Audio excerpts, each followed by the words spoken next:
ថ្ងៃទី1ដែលចង់ផ្ទះសម្រាប់ hamster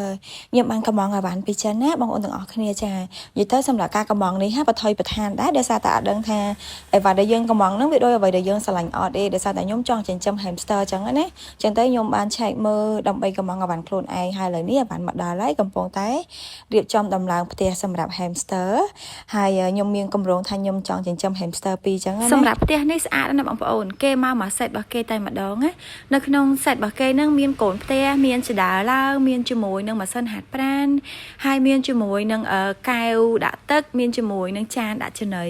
ចាំមើលខ្ញុំ final look ថាវានឹងចេញជារូបរាងបែបណាសម្រាប់ផ្ទះមួយនេះណាប៉ុន្តែអាចទទួលបានថាផ្ទះនេះគឺស្អាតអាចបានមួយ set តែម្ដង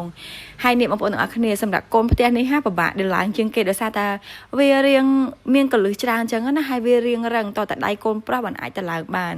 និយាយទៅវាសុបាយមួយយ៉ាងដែរបងប្អូនយើងទិញឲ្យបានមកដឡើងខ្លួនឯងអញ្ចឹងវាលក្ខណៈបាន fun ហើយវាបានប្លែកអារម្មណ៍ទៀតពួកអីពេលមកដល់គឺវាស្អាតអញ្ចឹងណាយេមកមើល final look ទាំងអស់គ្នាចេញជារូបរាងហើយណាស្អាតទេចានេះកូនផ្ទះរបស់គេអាចចូលទៅគេនៅនឹងបានហើយនេះកន្លែងរត់លេងរបស់គេទៅមកអីអញ្ចឹងទៅអានេះចដាឡើងទៅលើផ្ទះហើយ